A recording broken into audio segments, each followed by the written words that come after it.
কি মর্মান্তিক মৃত্যু! ভূমধ্যসাগরে ১১ বাংলাদেশী মারা গেল। হাসপাতালে ১৮ জন।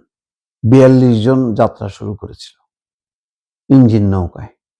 পথে সাগরের এমন উত্তাল স্রোত, সেই স্রোতে খাবার এবং খাবারের পানি দুটোই ভেসে গেল। কিছুক্ষণ পর যখন গ্রিসের কাছাকাছি, তখন হঠাৎ করে ইঞ্জিন বিকল হয়ে গেল। তারপর ভাসতে থাকলো ১১টা দিন। ১১ দিন ভাসমান অবস্থায় না খেয়ে পানির কষ্টে চোখের সামনে ১১ জন একে একে মারা গেল। বাকিরা দেখলো, কিছুই করার নেই। শুধু দেখলো না, পরিস্থিতি এমন হলো যে মরে যাবার পর মৃতদেহে পচন ধরল এবং দুর্গন্ধ ছড়ালো। তখন মৃতদেহগুলি একে একে তারা ফেলে দিতে থাকলো।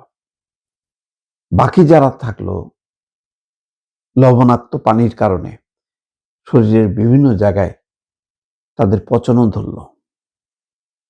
তাদের আর গ্রিসে যাওয়া হলো না। ইঞ্জিন যখন বিকল হয়ে গেল, তখন ভাসতে থাকলো নৌকাটা। ভাসতে ভাসতে তারা মিশরের এক উপকূলে যেয়ে ঠেকল। তারপর মিশরের পুলিশ তাদেরকে উদ্ধার করে হাসপাতালে পাঠায় এবং সেখানে চিকিৎসা দেয়। হাসপাতাল কর্তৃপক্ষ তাদেরকে ভালো খাবার দেয়, চিকিৎসা চলে।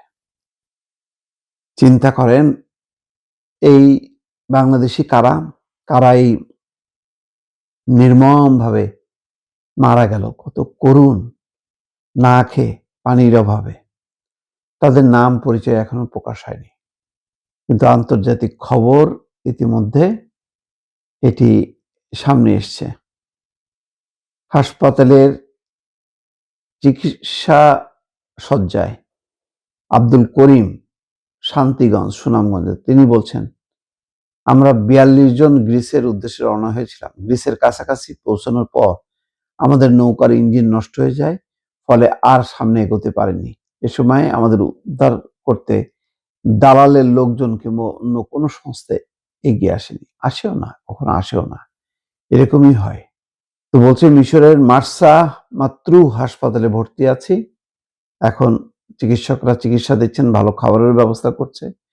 মিশরের দূতাবাস বলছে যে আহত বাংলাদেশিদের বিষয়ে মার্সা মাত্রু জেনারেল হাসপাতালের চিকিৎসক ডাক্তার শরীফ এবং স্থানীয় পুলিশ স্টেশনের বাদরান নামের একজন কর্মকর্তার সঙ্গে নিয়মিত যোগাযোগ আছে। এইভাবে কত মানুষ মারা যাচ্ছে। লিবিয়ায় যাচ্ছে, তারপর ভূমধ্যসাগর পাড়ি দিয়ে ইটালি, কখনো গ্রিসে যেতে গিয়ে এই অবস্থা। এই অবস্থার অবসান কবে হবে কেউ বলতে পারে না।